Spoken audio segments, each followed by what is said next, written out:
ಹಿಂದೆ ಇದ್ರೆ ನಾವು ಬೀದಿಗಳಿರ್ತಕ್ಕಂಥ ವ್ಯವಸ್ಥೆ ಆಗ್ತದ, ಉಗ್ರ ಹೋರಾಟವನ್ನು ನಾವು ಮಾಡಬೇಕಾಗ್ತದೆ ಅಂತಕ್ಕಂಥ ಮಾತು ಹೇಳಲಿಕ್ಕೆ ನಾನು ಬಯಸ್ತೀನಿ.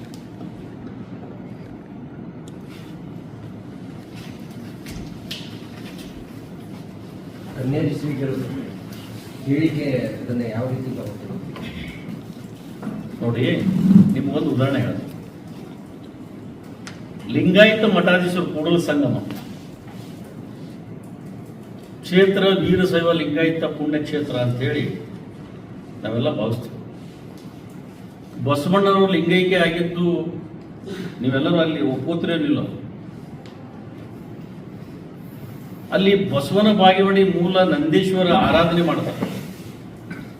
ಬಸವನ ಬಾಗೇವಾಡಿ ಅದನ್ನು ಒಪ್ಪುತ್ತೀವೇನಿಲ್ಲ. ಮತ್ತು ಬಸವಣ್ಣರ ಹುಟ್ಟಿದ ಕ್ಷೇತ್ರ ಇಂಗ್ಲೇಶ್ವರ. ಇವೆಲ್ಲನೂ ನಾವು ಒಪ್ಕೋಬೇಕಲ್ಲೋ ಇಲ್ಲೋ? ಬಸವಣ್ಣನ ಮೂರ್ತಿ ಪೂಜೆನೂ ಒಪ್ಕೊಳ್ಳೋದು ಯಾರು ನೋಡಿ, ನಮ್ಗೆ ಯಾವ ದೇವರು ಬೇಕು ಅದನ್ನು ನಾವು ಮಾಡ್ಕೋತೀವಿ. ಬಸವಣ್ಣವ್ರಿಗೆ ಯಾಕೆ ಒಪ್ಕೊಳ್ಳೋಂಗಿಲ್ಲ? ಅವ್ರದ್ದು ಖಂಡಿತ ಸಂಗಮನಾಥನ ಭಕ್ತರು ಅವರು. ಸಂಗಮನಾಥ ಖಂಡಿತ ಏನೈತಿ ಕೂಡ ಸಂಗಮ ದೇವ ಕೂಡ ಲಿಂಗ ಪೂಜೆ ಮಾಡೋದೇ ಲಿಂಗಾರದಲ್ಲಿ. ಬಸವಣ್ಣವರು ಮೂರ್ತಿ ಪೂಜೆಯನ್ನ ಒಪ್ತಿದ್ರು ಇಲ್ಲ ಅಂತ ನೀವು ನಮ್ಗೆ ಸ್ಪಷ್ಟವಾಗಿ ಯಾರ ಬಸವಣ್ಣವರು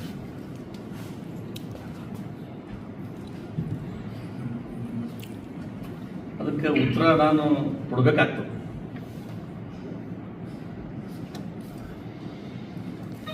ಲಿಂಗವನ್ನು ಧರಿಸಿದವ ಲಿಂಗಾಯತ ಅಂತ ಈಗ ಲಿಂಗ ಪೂಜೆ ಆಗಿರ್ಬೋದು, ಮೂರ್ತಿ ಪೂಜೆ ಆಗಿರ್ಬೋದು, ಅದನ್ನು ಯಾವ ಬಸವಣ್ಣವರು ಅದನ್ನು ಬೆಳೆಯಲಿಲ್ಲ, ಅದನ್ನ ಕಡೆಗಣಿಸಲಿಲ್ಲ. ಆದ್ರೆ ಈಗ ಅವರದೇ ಹೆಸರಿನಲ್ಲಿ ಕೃಷ್ಣನ ಪೂಜೆ ಮಾಡಬೇಡ್ರಿ, ಇದು ಮಾಡಬೇಡ್ರಿ ಅಂತೇಳಿ ಈಗ ರ್ಯಾಲಿಯನ್ನು ನಡೆಸ್ತಾ ಇರುವಂಥದ್ದು, ಇದು ಮಾಡ್ತಾ ಇರುವಂಥದ್ದು, ಅದೇ ಎಷ್ಟು ಮಟ್ಟಿಗೆ ಸರಿ ಅಂತ ಅದು ಸರಿ ಇಲ್ಲ ಅಂತಾನೆ ಸರ್ ಕನಿಷ್ಠಲ್ಲ. ಸರ್ ಈಗ ನನ್ನ ಪ್ರಶ್ನೆ ಏನ್ ಗೊತ್ತಾ, ಇವನು ಬೇರೆ ಹೇಳಿದ್ರೆ ಇವರು ಸರ್ ಈಗ ಕನ್ಯಾದಿ ಶ್ರೀಗಳು ಪ್ರಜ್ಞಾವಂತರು ಹೌದು, ಸುಶಿಕ್ಷಿತರು ಹೌದು, ಎಲ್ಲವೂ ಮಾಡಿರ್ತಾರೆ. ಅಲ್ರಿ ಕೂಡಲ ಸಂಗಮ ನಿಮ್ಗೆ ಒಂದು ಹೇಳ್ತೀನಿ, ಅದು ಯಾರು ಶಿವನ ಕೃಪೆ ಅಲ್ಲ. ನಾವೆಲ್ಲರೂ ಪೂಜೆ ಮಾಡ್ತಾರಲ್ಲ, ಸ್ವಯಂ ಘೋಷಿತ ಎಲ್ಲರೂ ಪೂಜೆ ಮಾಡ್ತಾರೆ. ಅದನ್ನೇ ಮೂರ್ತಿ ಪೂಜನೆಯನ್ನ ಖಂಡಿಸ್ತಿರ್ತಕ್ಕಂಥವರು ಈ ಲಿಂಗಾಯತ ಮಹಾಸಭಾ ಇದಕ್ಕ ಮೊದಲು ಯಾರು ಖಂಡಿಸ್ತಾರಲ್ಲ, ಇದಕ್ಕ ಮೊದಲು ಅವರೇ ಪೂಜೆ ಮಾಡ್ತಿದ್ರು. ಈಗ ಯಾಕೆ ಮಾಡಂಗಿಲ್ಲ? ಅದನ್ನೇ ಬೇಡ ಅಂತಂದಿದ್ರು ಬಸವಣ್ಣವರು, ಅದನ್ನೇ ಬೇಡ. ಮತ್ತೆ ನೀವು ಮೊದಲು ಮಾಡ್ತಿದ್ರಿ, ಈಗ ಯಾಕೆ ಮಾಡತ್ತೀರಿ? ಅದು ಬಸವಣ್ಣವ್ರ ಮಾತಿಗೆ ಇದು ಇಲ್ವಾ ಒಪ್ಪಿಗೆ? ಅವರೇ ಅಲ್ಲ ಹೇಳೋರು, ಅವರೇ ಮಾಡೋರು ಅವರೇ ಅಲ್ಲ. ಲಿಂಗಾಯತ ಮಹಾಸಭಾದವರು ಮೂರ್ತಿ ಪೂಜೆಯನ್ನ ಖಂಡಿಸ್ತಾರೆ. ನೋಡಿ, ಅದು ಮತ್ತೆ ಭಾಳ ದೂರ ಹೋಗ್ತದ. ಅದನ್ನ ನಾ ಡೈವರ್ಟ್ ಮಾಡಕ್ ಹೋಗಂಗಿಲ್ಲ. ಅದಕ್ಕೆ ಈ ಕಾಡ ಸಿದ್ದೇಶ್ವರ ಶ್ರೀಗಳ ಬಗ್ಗೆ ಏನ್ ಬಂದಿದೆ ಅದರ ಅಷ್ಟೇ ಮಾತಾಡ್ತೇನೆ. ಅದ್ರ ವಿಷಯ ನಾನು ಡೈವರ್ಟ್ ಮಾಡಕ್ ಹೋಗಂಗಿಲ್ಲ. ಅದು ಡೈವರ್ಟ್ ಮಾಡಕ್ ಹೋದ್ರೆ ಮತ್ತದು ದಾವಣಗೆರೆಯಿಂದ ಬೆಂಗಳೂರು ತನಕ ಹೋಗ್ತದೆ. ನೀವು ಕೆದರಿ ತಂದು ಉಸುಕ್ ಭಾಳ ತುಟ್ಟಾಗ್ಯದ, ಈಗ ಸಿಗುದಿಲ್ಲ. ಈಗ ಸರ್ ಈಗ ಕನ್ಯಾಶ್ರೀಗಳು ಹೇಳಿದ್ದೀರಂದ್ರ ಲಿಂಗಾಯತ ಮಠಾಧೀಶರು ಬಗ್ಗೆ ಅವಹೇಳನವಾದ ಮಾತು ಬಂದಿರೋದು ಚರ್ಚೆಗೆ. ಆ ಮಾತುಗಳು ಸ್ವಾಮೀಜಿಗಳಾಗಿ ಆ ರೀತಿ ಮಾತನಾಡೋದು ಇದು ತಪ್ಪೇನಿದೆ. ಅವರು ಸುಮಕ್ಕಳ ಅಂತ ಇದರಿಂದ ಮಾತಾಡೋದು ಸರಿನಾ? ನೋಡ್ರಿ, ಈಗ ಕನ್ನೇರಿ ಮಠದ ಶ್ರೀಗಳು ಹೆಂಗಿದಾರೆ, ಅವರು ಮಾತಾಡಿದ ಒಂದು ವಿಷಯನ ಹಿಡ್ಕೊಂಡು ಇವರೆಲ್ಲ ಈ ಮಠಕ್ಕೆ ತರ್ತಾರೆ. ಅವ್ರು ಮಾಡಿದ್ದ ಸಾಧನೆಗಳು ಎಷ್ಟದಾವ ಅಲ್ಲ. ನೀವು ಅವ್ರ ಒಬ್ಬರು ಗುರುಗಳ ಬಾಯಿಯಲ್ಲಿ ಬರ್ತಕ್ಕಂಥ ಪದಗಳು ಎಕ್ಸೆಟ್ರಾ ಹೇಳಿದ್ದಾರೆ. ನಾವು ಅದನ್ನ ನಾವು ಕೂಡ ಹೇಳಕ್ಕಿರ್ತೀವಿ. ಆಮೇಲೆ ಚಪ್ಪಲಿಲೇ ಹೊಡಿಬೇಕು ಎಲ್ಲರನ್ನ ಅಂತಕ್ಕಂಥ ವಿಚಾರವನ್ನ ಶ್ರೀಗಳ ಬಾಯಿಯಲ್ಲಿ ಮುಖ್ಯಮಂತ್ರಿಗಳ ಕೃಪಾಪೋಷಿತ ಅಂತಕ್ಕಂಥದ್ದನ್ನ ಈ 3 ವಿಷಯಗಳ ಬಗ್ಗೆ ಅವರು ಬಹಳ ಸ್ಪಷ್ಟವಾಗಿ ಹೇಳಿದ್ದಾರೆ. ಇದರಲ್ಲಿ ಯಾವುದು ಸರಿ ಯಾವುದು ತಪ್ಪು, ಒಬ್ಬ ಶ್ರೀಗಳ ಬಾಯಲ್ಲಿ ಇಂಥದ್ದು ಬರೋದನ್ನ ನೀವು ಅದನ್ನ ಸಮರ್ಥಿಸ್ತಿರೋ, ಅದನ್ನ ಖಂಡಿಸ್ತಿರೋ, ಅದನ್ನ ಯಾವ ರೀತಿ ನೀವು ಇದು ಮಾಡ್ತೀರಿ ಅದನ್ನ ಹೇಳಿ. ಸಮರ್ಥನೆಯನ್ನು ಮಾಡ್ಕೊಳ್ಳಲ್ಲ, ಖಂಡಿಸಲು. ಆದ್ರೆ ಹಿಂದೂ ಧರ್ಮದ ಬಗ್ಗೆ ಏನು ಇದು ನಡೆದದ, ಪ್ರತಿಯೊಬ್ಬರು ಬೆಳಗ್ಗೆ ಒಂದು ಸಾಯಂಕಾಲ ಒಂದು ಏನು ಹೇಳಿಕತ್ತಾರ, ಅದನ್ನ ವೇದಿಕೆ ಮುಖಾಂತರ ಅವ್ರು ಮಾತಾಡಿರ್ಬೋದು. ಅದು ಅವ್ರಿಗೆ ಏನು ನೋವಾಗ್ಯದ, ಆ ನೋವಿನಿಂದ ಅವ್ರು ಹೇಳ್ಯಾರ. ಅದಕ್ಕೆ ಉತ್ತರ ಅವರು ಇವತ್ತಿನ ನಾಳೆ ಕನ್ನಡ ಶ್ರೀಗಳು ಕೊಡ್ತಾರೆ. ಅದೇ ಒಬ್ಬ ವಿಧಾನಸೌಧ ಒಳಗೆ ಈ ಪಾಕಿಸ್ತಾನ ಜಿಂದಾಬಾದ್ ಅಂತ ಘೋಷಣೆ ಕೊಡ್ತಾರೆ. ಅದು ರಾಜಕೀಯ ಸರ್. ರಾಜಕೀಯದಲ್ಲ ರೀ. ರಾಜಕೀಯದಿಂದ ಅದು ರಾಜಕೀಯ ನಾವು ಬೇಡ. ಕೇಳೋ ಪ್ರಶ್ನೆಗೆ ಇವ್ರು ಯಾವುದೋ ವಿಷಯ ತಂದಿಲ್ಲ. ಸರಿ ಸರಿ, ನೀವು ಹೇಳಿದ ಪ್ರಶ್ನೆಗೆ ಈಗ ಅವರು ರಾಜಕೀಯದಲ್ಲ, ಶ್ರೀಗಳು ಪದ ಬಳಕೆಯನ್ನ ಇವ್ರು ಯಾವ ರೀತಿ ಸಮರ್ಥಿಸ್ತಾರೆ ನಮ್ಮ ಪ್ರಶ್ನೆ. ನೋಡಿ, ಯಾಕಂದ್ರೆ ಮಾತಿನ ಈಗ ಬರದಲ್ಲಿ ನಾವು ಲಿಂಗಾಯತ್ ಮಹಾಸಭಾದವ್ರ ಪ್ರಶ್ನೆ ಕೇಳಿದಾಗ ಲಿಂಗಾಯತ್ ಮಹಾಸಭಾದವರು ಹೇಳಿರ್ತಕ್ಕಂಥದ್ದು ಇದೆ. ಒಬ್ಬ ಸ್ವಾಮೀಜಿಗಳ ಬಾಯಿಯಲ್ಲಿ ಬರ್ತಕ್ಕಂಥ ಶಬ್ದಗಳ ಪದ ಬಳಕೆಯನ್ನ ನಮ್ಮ ಮನಸ್ಸಿಗೆ ನೋವಾಗಿದೆ. ಹಾಗಾಗಿ ನಾವು ಅದನ್ನ ಮನವಿ ಸಲ್ಲಿಸಿದ್ದೀವಿ. ಹಾಗೂ ಒಬ್ಬ ಸಮಾಜದಲ್ಲಿರ್ತಕ್ಕಂಥ ನಮ್ಮ ಹಿಂದೂ ಸಂಪ್ರದಾಯ ಪ್ರಕಾರ ನಮ್ಮ ಸ್ವಾಮೀಜಿಯವರು ಆ ಸ್ವಾಮೀಜಿಯವರ ಭಾವನೆಗಳನ್ನು ಅತಿ ಅವರ ಭಾವನೆಗಳಿಗೆ ಧಕ್ಕೆ ಆದಾಗ ಅಂತ ಒಂದು ಭಾಷೆಯನ್ನ ಸ್ವಾಭಾವಿಕವಾಗಿ ಬರ್ತದೆ ಅಷ್ಟೇ. ಅದ್ರಾಗೇನು ಬಳಸುವುದು ತಲ್ಲ. ನೀವು ಒಬ್ಬರು ಸ್ವಾಮೀಜಿಗೆ ಹೇಳಕತ್ತೀರಿ, ಅಲ್ಲಿ ಎಲ್ಲ ಮಠಾಧೀಶರು ತಗೊಂಡಿದ್ದಾರೆ. ಎಲ್ಲ ಇಲ್ಲ, ಅದು ಮಾತಿನ ಯಾರು? ತಿರ್ಚೋ ಅವಶ್ಯಕತೆ ಇಲ್ಲ. ಯಾರು ತಿರ್ಚಿದ್ದಾರೆ? ಯಾರು ತಿರ್ಚಿದ್ದಾರೆ? ನಿಮ್ಮ ಹತ್ರ ವಿಡಿಯೋ ನೋಡಿದ್ದೀರ ಅದನ್ನ? ಮಾತಾಡಿ, ಹೇಳಿ. ಯಾರು ತಿರ್ಚಿದ್ದಾರೆ? ಈಗ ಅವ್ರು ವೀರಶೈವ ಮೇಲೆ ನೀವು ಆರೋಪ ಮಾಡ್ತೀರಿ. ನಾವ್ ಯಾಕೆ ತಿರ್ಚಿಲ್ಲ? ವೀರಶೈವ ಮತ್ತು ಲಿಂಗಾಯತ ಧರ್ಮವನ್ನ ಯಾರು ಹಿಂದೂ ಧರ್ಮ ಹೊಡಿತಾ ಇದ್ದಾರೆ, ಬಸವ ತತ್ವವನ್ನ ಬೇರೆ ದಾರಿ ತಗೊಂಡು ಹೋಗ್ತಾರೆ ಅಂತ ಸ್ವಾಮಿಗಳು ಮಾತಾಡಿದ್ದಾರೆ. ನಾನು ಹೇಳೋದು ಕೇಳಿ, ಖಂಡಿಸೋದು ಬೇರೆ, ಪದ ಬಳಕೆ ಬೇರೆ. ಖಂಡಿಸೋದು ನೀವು ಎಲ್ಲ ಖಂಡಿಸ್ತಾರೆ, ಎಲ್ಲರೂ ಭಿನ್ನಾಭಿಪ್ರಾಯಗಳಿರ್ತದೆ, ಅವರವರ ವೈಯಕ್ತಿಕ ಅಭಿಪ್ರಾಯ, ಅಭಿಮಾನ, ಹೌದು ಬೇರೆ ಅಲ್ವಾ?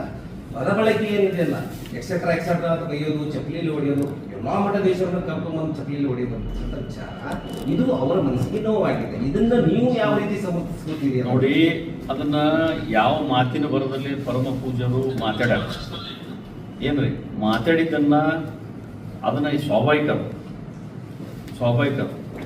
ಅದನ್ನ ಯಾವ ಮಾತಿನ ಬರದಲ್ಲಿ ಮಾತಾಡಿದ್ರು ಅದನ್ನ ನಾವು ನಮ್ಮ ಆತ್ಮಲೋಕನ ನಾವು ಮಾಡ್ಕೋಬೇಕಾಗಿರ್ತದೆ. ಏನು ಅದ್ರ ಬಗ್ಗೆ ಭಾಳ ಹೇಳೋದ್ರಾಗೆ ಆಗ್ತಿಲ್ಲ. ಅದು ಯಾಕೆ ಅವ್ರಿಗೆ ಒಂದು ಏನೋ ನೋವು ಆಗಿರ್ಬೇಕು. ಆ ನೋವನ್ನು ಅವ್ರನ್ನ ತಮ್ಮ ಯಾವ ಬರದಲ್ಲಿ ಹೇಳಿದ್ರೆ ಅವ್ರು ಹೇಳಿದರು, ಬಿಟ್ಟಿದ್ರು. ಅದು ನಾನು ನೋಡಿಲ್ಲ, ಮತ್ತು ನಿಮ್ಗೆ ಅದನ್ನು ಹೇಳ್ಬಿಡ್ತೀನಿ.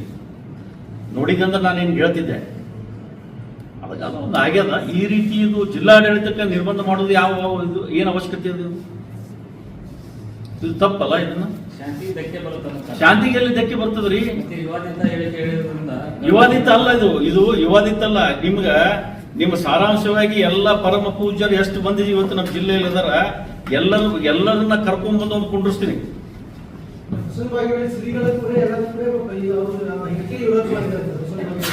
ಇಲ್ಲಿ ಸ್ವಾಮಿಗಳು ಅದಾರಲ್ಲ, ಈ ಜಿಲ್ಲೆ ಬಹಳ ಮಂದಿ ಸ್ವಾಮಿಗಳು ಅದಾರ್ರಿ. ಬಸವನ ಬಾಗೇವಾಡಿಯಾಗ ಅದಾರ, ಬಬಲೇಶ್ವರದಾಗ ಅದಾರ, ಬಿಜಾಪುರದಾಗ ಅದಾರ, ಇಂಡ್ಯಾಗ ಅದಾರ, ಎಲ್ಲ ಕಡೆ ಅದಾರ ಸ್ವಾಮಿಗಳು, ಎಲ್ಲ ಕಡೆ ಅದಾರ. ಬಟ್ ಇದನ್ನ ಮಾತಿನ ಬರದಲ್ಲಿ ಹೋಗ್ಯದ ಅಂತೇಳಿ ಏನ್ ಮಾತಾಡ್ಯಾರಲ್ಲ, ಅದನ್ನ ಯಾಕೆ ಮಾತಾಡ್ಯಾರ ಇವತ್ತಿನ ನಾಳೆ ಪರಮ ಪೂಜ್ಯರು ಹೇಳ್ತಾರಲ್ಲ, ಅದಕ್ಕೆ ಉತ್ತರ ಅವರೇ ಕೊಡ್ಬೇಕು. ಅದನ್ನೇ ತಾವು ಅವರ ಅಭಿಮಾನಿಗಳು ಮತ್ತು ಅವರು ರಾಮ ಭಕ್ತರಾಗಿರೋದು ಈ ವಿಚಾರವನ್ನ ಕೂಲಂಕುಷವಾಗಿ ಚರ್ಚಿಸಿ ನೀವು ಹೇಳಿಕೆಯನ್ನು ಕೊಡೋದು ಉತ್ತಮ ಅಂತ. ಆಯ್ತು, ಇನ್ನಾಗ ಅವ್ರ ಜೋಡಿ ಕೂಲಂಕಷವಾಗಿ ವಿಚಾರ ಮಾಡಿ ಅವ್ರ ಮುಂದೆ ಕುತ್ಕೊಂಡು ಮಾತಾಡಿ ಬಂದು ನಿಮಗೆ ತಿಳಿಸ್ತೀನಿ. ಮುಂಚೆವಾಗಿ ಇದನ್ನ ನಿರ್ಬಂಧನೆ ಮಾಡೋ ವಿಷಯ ಮಾತಾಡೋದ್ರಿ. ಈಗ ನಂದು ಪ್ರಶ್ನೆ ಒಂದು ಇಲ್ಲ, ನಾನು ಒಂದ್ ಮೀಟರ್ ಕೊಡ್ರ ಹೇಳ್ತೀನಿ. ನಾನು ನಿಮ್ಗೆ ಒಂದು ಪ್ರಶ್ನೆ ನೀವು ಹೇಳ. ಈಗ ಕನ್ನೇರಿ ಮಠದ ಶ್ರೀಗಳು ಏನೇನು ಮಾತಾಡಿದ್ರು ಆ ಶಬ್ದಗಳನ್ನ ನೀವು ಹೇಳಿದ್ರಿ. ಈ ಜಿಲ್ಲಾಡಳಿತದಾಗ ಜಿಲ್ಲಾಡಳಿತ ನಿರ್ಬಂಧ ಬಿಜಾಪುರ ಜಿಲ್ಲೆಗೆ ಅವ್ರಿಗೆ ನಿರ್ಬಂಧ ಮಾಡೋದು ಯಾವ ನ್ಯಾಯ? ಎಲ್ಲ ಪರಮ ಪೂಜ್ಯರು ಹೋಗಿ ನೀವು ಕೇಳ್ಬೋದಾಗಿತ್ತಲ್ಲ. ಪರಮ ಪೂಜ್ಯರು ಅಪ್ಪ ನೀವು ಯಾಕೆ ಮಾತಾಡಿದ್ರಿ ಈ ವಿಷಯ ಅಂತ ಅವರೇ ಕೇಳಿದ್ರೆ ಮುಗಿದು ಹೋಗಿತ್ತಲ್ಲ. ಈ ಗಡಿಪಾರು ಮಾಡುವಂತ ಅವಶ್ಯಕತೆ ಏನೈತಿ? ಇದ್ರೊಳಗ ರಾಜಕಾರಣ ಸೇರದ, ಇದ್ರಾಗ ರಾಜಕಾರಣ ಸೇರದ. ಈ ರಾಜಕಾರಣ ಸೇರಿ ಈಗ ಏನಾಗ್ಬಿಟ್ಟ, ಒಬ್ಬೊಬ್ರು ಸ್ವಾಮಿಗಳು, ನಾವೋ ಸ್ವಾಮಿಗಳು, ಇರೋ ಸ್ವಾಮಿಗಳು, ಮತ್ತೊಬ್ಬರ ಸ್ವಾಮಿಗಳು ಹಿಡ್ಕೊಂಡಿದ್ದು ನಾಟಕ ನಡೆದ.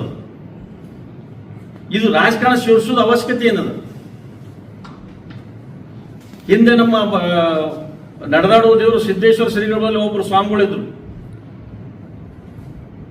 ಅವ್ರು ವ್ಯವಸ್ಥಿತವಾಗಿ ಬಹಳ ಚಂದ ಮಾಡಿದ್ರು. ಈಗ ಅವ್ರು ಇದ್ದ ಅಧ್ಯಕ್ಷರು ಬಹಳ ಒಳ್ಳೆ ರೀತಿಯಿಂದ ಮಾಡಿಸ್ಕೊಂಡು ಹೊಂಟಾರ. ಈಗ ಹಿಂದಿದ್ದ ಸ್ವಾಮಿಗಳು ಮಠ ಬಿಟ್ಟು ಹಾಕೋದ್ರು. ಅವಾಗ ನೀವು ಯಾರು ಪ್ರಶ್ನೆಯವ್ರು ಎಲ್ಲರಿಗೂ ಗೊತ್ತಿತ್ತು ಏನಂತ ಹಕ್ಕಿಕತ್ತೆ. ಅದು ಉದ್ದೇಶಪೂರ್ವಕ ಅದನ್ನು ರಾಜಕೀಯನೇ. ಅವ್ರು ಓಡಿಸಿ ಕಳ್ಸಿದ್ರು, ಇಲ್ಲದ ರಾತ್ರಿ ಓಡಿಸಿ ಕಳ್ಸಿದ್ರು. ಅದು ಕಾರಣೀಭೂತರು ಯಾರು? ಅದನ್ನು ರಾಜಕಾರಣನೇ. ಅದಕ್ಕೆ ನಿಮ್ಗೆ ಗೊತ್ತದ, ಇದೇ ಸಿದ್ದರಾಮಯ್ಯ ಅವ್ರ ಸರ್ಕಾರ ಇದ್ದಾಗ ಎಲ್ಲಾ ಮಠಗಳನ್ನ ಸರ್ಕಾರಕ್ಕೆ ಒಳಪಡಿಸ್ಬೇಕಂತೇಳಿ ಓಡಾಡ್ತಿದ್ರು. ಅವಾಗ ಒಂದು ಸಿದ್ದೇಶ್ವರ ಕಲಾ ಮಠದಾಗ ಒಂದು ಮೀಟಿಂಗ್ ಕರೆದ್ರು. ಮೀಟಿಂಗ್ ಕರೆದಾಗ ಅವಾಗ ಇದೇ ಏನು ಸಿದ್ದೇಶ್ವರ ಸ್ವಾಮಿಗಳ ಬಳಿ ಪರಮ ಪೂಜೆರು ಇದ್ರು, ಅವರು ಒಂದು ಪ್ರಶ್ನೆ ಮಾಡಿದ್ರು. ಈಗ ಮಠ ಅಂದ ಬಳಕ ಎಲ್ಲಾ ಭಕ್ತರು ಬಂದು ನಮ್ ಕಾಣಿಕೆ ಕೊಡ್ತಾರೆ, ಪ್ರಸಾದ ಕೊಡ್ತಾರೆ. ಅದನ್ನ ನೀವು ಎಲ್ಲ ಸರ್ಕಾರ ತಗೋತೀರಿ ಅಂದ್ರೆ ಯಾವ ನ್ಯಾಯ ಇದು ತಗೊಳ್ಳೋದಲ್ಲ, ನಾವು ಖಂಡನೆ ಮಾಡ್ತೀವಿ ತಂದಾಗ ಅವ್ರಿಗೆ ಧಮಕಿ ಕೊಟ್ರು. ಇದು ಯಾರು ಈಗೇನ್ ನಡೆದ ಅದನ್ನೇ ನಡೆದ್ರು. ನೀವು ಇನ್ಮ್ಯಾಗ ಎಲ್ಲರೇ ಹೋರಾಟ ಮಾಡಿದ್ರಿ, ಬೀದಿಗಳಿದ್ರಿ ಅಂತಂದ್ರೆ ನೀವು ಸರಿ ಆಗಂಗಿಲ್ಲ ಅಂತ ಹೇಳಿ ಅವ್ರಿಗೂ ಜೀವನ ಬದುಕಿ ಹಾಕಿದ್ರು. ಈ ಸ್ವಾಮಿಗಳ ಜೋಡಿ ಏನ್ ಕೆಲಸ ಇರುದಲ್ಲ, ರಾಜಕಾರಣ ಮಾಡೋದು ಮಾಡಿ ಸ್ವಾಮಿಗಳೆಲ್ಲ ಕೂಡ್ಲಿ, ಅವ್ರಿಗೆ ಕೇಳು ಹಕ್ಕದವ್ರಿಗೆ ಬುದ್ಧಿ, ನೀವು ಯಾಕೆ ಈ ವಿಷಯನ ಪ್ರಸ್ತಾವನೆ ಮಾಡಿದ್ರಿ, ಅವ್ರು ಅದಕ್ಕೆ ಉತ್ತರ ಕೊಡ್ಲಿ. ಈಗ ನಾವು ಎಲ್ಲಾ ಪರಮ ಪೂಜೆಯನ್ನ ಕರ್ಕೊಂಡ್ಬಂದು ಪಾದ ಪೂಜೆ ಮಾಡಿ ದುಡುಕು ಪದಕ ತಗೊಳ್ಳೋ ನಮ್ಮ ಬಲಿ ಪದ್ಧತಿ ಹಿಂದಿನಿಂದ ಬಂದಂತ. ಈಗ ಏನಾಗ್ಬಿಟ್ಟದ, ಎಲ್ಲಾ ಸ್ವಾಮಿಗಳು ಯಾವ ಈಗ ಒಬ್ಬ JDS ಸ್ವಾಮಿ, ಒಬ್ಬ ಕಾಂಗ್ರೆಸ್ ಸ್ವಾಮಿ, ಒಬ್ಬ BJP ಸ್ವಾಮಿ, ಒಬ್ಬ ವೈಯಕ್ತಿಕ ಸ್ವಾಮಿ, ಹಿಂಗ್ ನಡೆದು ಬಿಟ್ಟದ ಇದೆಲ್ಲ. ಹಿಂಗಾಗಿ ನಮ್ಗೆ ಏನ್ ಬೇಕಾಗ್ಯದ ಈಗ ಕಾಡಸಿದ್ದೇಶ್ವರ ಸ್ವಾಮಿ RSS ಸ್ವಾಮಿಗಳನ್ನ ನೋಡ್ರಿ, ಕಾಡ್ ಸಿದ್ದೇಶ್ವರ ಸ್ವಾಮಿಗಳು ಬಲ್ಲಿ ಎಲ್ಲಾ ಪಕ್ಷಾತೀತವಾಗ್ಯದ. ನೀವು ಕಾಡ್ ಸಿದ್ದೇಶ್ವರ ಸ್ವಾಮಿಗಳು ಮಠಕ್ಕೆ ನೀವು ಹೋಗಿ ನೋಡಿದ್ರೆ ಗಾಬರಿ ಆಗ್ತಿರ. ಪಕ್ಷಾತೀತವಾಗಿದ್ದಾರೋ ಜಾತ್ಯತೀತವಾಗಿದ್ದಾರೋ ನೋಡ್ರಿ, ಎಲ್ಲರಿಗೆ ಸರಿಸಮಾನವಾಗಿರ್ತಕ್ಕಂಥ ನಾನು ವ್ಯಕ್ತಿ ಕಾಡ್ ಸಿದ್ದೇಶ್ವರ ಸ್ವಾಮಿ. ಜಾತ್ಯತೀತವಾಗಿದ್ದಾರೆ. ನೀವು ಏನೇನು ಸೃಷ್ಟಿ ಮಾಡಿ ಕೆದರಿ ಸಮಾಜದಲ್ಲಿ ಖಾಕಿ ಧರಿಸಿರುವಂತ ಇಬ್ಬರು ಆಟೋ ಡ್ರೈವರ್ ಬಡದಾಡೋದಕ್ಕೂ ಪೊಲೀಸರು ಬಡದಾಡೋದಕ್ಕೂ ಬಹಳ ವ್ಯತ್ಯಾಸ ಇದೆ. ಹಾಗೆ ಖಾದಿ ಧರಿಸಿದವರು ಬೈದಾಡೋದಕ್ಕೂ ಖಾವಿ ಧರಿಸಿದವರು ಬೈದಾಡೋದಕ್ಕೂ ಬಹಳ ವ್ಯತ್ಯಾಸ ಇದೆ. ಅದಕ್ಕೆ ನಾನು ನಿಮ್ಗೆ ಹೇಳಿದ್ದೆ, ಸ್ವಾಮೀಜಿಗಳು ಬಳಸಿದ ಪದ ಬಳಕೆ ಸರಿಯಾ ಅಂತ ನಾನು ಏನ್ ಹೇಳಿದೆ. ಅದಕ್ಕೆ ನಿಮ್ಗೆ ಇಷ್ಟೆಲ್ಲ ನಿರ್ಬಂಧ ಮಾಡಿ ಜಿಲ್ಲಾಡಳಿತ DC ಅವರು ಈಗ ಏನ್ ಇವರು ನಿರ್ಬಂಧ ಮಾಡ್ಯಾರಲ್ಲ, ಇದು ಮಾಡೋದು ಸರಿಯಲ್ಲ, ತಪ್ಪು ಅಂತೇಳಿ ನಾವು ವಿನಂತಿ ಜಿಲ್ಲಾಡಳಿತಕ್ಕೆ ಮಾಡ್ಕೊಳಕತ್ತೀವಿ. ಪರಮ ಪೂಜರಿಗೆ ಯಾವ ಶಬ್ದಗಳನ್ನ ಮಾತಾಡಿದ್ರು ಅನ್ನೋದ್ರ ಬಗ್ಗೆ ತಾವು ಏನ್ ಹೇಳಿದ್ರಿ, ಎಲ್ಲಾ ಪರಮ ಪೂಜರು ಕೂಡಿ ಎಲ್ಲರೂ ಅಲ್ಲಿ ಇರ್ತಾರ ಮಠದಾಗ. ಕೋಲಾಪುರ ಮಠದಾಗ ಎಲ್ಲಾ ಶ್ರೀಗಳು ಹೋಗಿರ್ತಾರ, ಅವರು ಬಂದಿರ್ತಾರ, ಅವ್ರ ಕರೆದಲ್ಲಿ ಇವ್ರು ಹೋಗ್ತಾರ, ಇವ್ರ ಕರೆದಲ್ಲಿ ಅವ್ರು ಹೋಗ್ತಾರ. ಇವರೆಲ್ಲ ಶ್ರೀಗಳು ಕೂಡಿ ಕೇಳಿದ್ರೆ ಮುಗ್ದು ಹೋಗ್ಬಿಡ್ತಿರ್ತಾರ. ಇದ್ರಾಗ ರಾಜಕಾರಣ ಯಾಕೆ ಸೇರ್ತು ಅಂತ ನನ್ನ ಪ್ರಶ್ನೆ. ಸರ್ಕಾರದ ವೈಫಲ್ಯಗಳನ್ನು ಮುಚ್ಚಾಕುವುದಕ್ಕೋಸ್ಕರ ಇದು ಏನು ಉದ್ದೇಶಪೂರ್ವಕವಾಗಿ ಸ್ವಾಮೀಜಿಗಳ ಮೇಲೆ ಡೈವರ್ಟ್ ಮಾಡೋದಿಲ್ಲ. ಸರ್ಕಾರ ಅಂತೂ ಏನು ಕೆಲಸ ಇಲ್ಲ. ಏನ್ ಕೆಲಸ ಅದ ಹೇಳ್ರಿ? ಅಂದ್ರೆ ನಿಮ್ಮ ಪ್ರಕಾರ ಧರ್ಮವನ್ನು ಒಡೆಯುವುದಕ್ಕೆ ಕೈ ಹಾಕ್ತಿರೋದು ಕಾಂಗ್ರೆಸ್. ಮತ್ತೆ ಹಿಂದಕ್ಕಾದ್ರೂ ಕಾಂಗ್ರೆಸ್ನವ್ರು ಹಾಕ್ಯಾರ. ಈಗಾದ್ರೂ ಕಾಂಗ್ರೆಸ್ನವ್ರೇ ಮಾಡಾಕತ್ತಾರ. ಅವ್ರಿಗೆ ಕೈಲಾಗಲಿರೋ ಜೋಗಿ ಮೈಯಲ್ಲಿ ಹಾಕೋತಿತ್ತ. ಅವ್ರ ಕೆಲಸ ಏನದ, ಉದ್ಯೋಗಿಗಳ ಬಳಿಗೆ ಮಕ್ಕಳು ಕೆತ್ತಿದ ಹಳ್ಳಿ ಭಾಷೆದಾಗ ಹೇಳ್ತಿರ್ತಾರ. ಹಂಗಿಲ್ಲ, ರಾಜಕಾರಣಿಗಳು ಸ್ವಾಮೀಜಿಗಳನ್ನು ಮುಂದಿಟ್ಟು ಆಟ ಆಡಕ್ಕೆ ಶುರು ಮಾಡಿದ್ರು. ಈಗ ಅಂದ್ರೆ ಇದರ ಹಿಂದೆ ಅದೇನು ಹೊಸದ ನೀವು ನನಗೆ ಕೇಳಿದ್ರಿ ಪ್ರಶ್ನೆ? ಇದ್ರ ಹಿಂದೆ ಉಸ್ತುವಾರಿ ಸಚಿವರ ಕೈವಾಡ ಇದೆ. 100% ನೋ ಡೌಟ್. ಈಗ ಇನ್ನೊಂದು ಈ ಬಸವ ಸಂಸ್ಕೃತಿ ರಥಯಾತ್ರೆ ಮಾಡುವ ಉದ್ದೇಶ, ಬಸವಣ್ಣನ ತತ್ವಗಳನ್ನ ಪ್ರಸಾರ ಮಾಡುವ ಉದ್ದೇಶದಿಂದ ಮಾಡಿದ್ರು. ಅದು ಇವರು ಕಾಡಸಿದ್ದೇಶ್ವರ ಸ್ವಾಮಿ ವಿರೋಧ ಮಾಡಿದ್ದಾರೆ. ಅದು ಬಸವಾಸಿ ಅನ್ನೋದು ಅರು ಅಂತ ಅದು ಅವ್ರಿಗೆ ಕೇಳಬೇಕು ನೀವು, ನನಗೆ ಕೇಳಿದ್ರೆ ನಾನು ಹೇಳಿ. लेटेस्ट न्यूज अपडेट्स के लिए YouTube एक्सप्रेस को सब्सक्राइब कीजिए, साथ में बेल आइकॉन को भी क्लिक कीजिए। साथ ही साथ लाइक, शेयर और कमेंट करना ना भूलिए।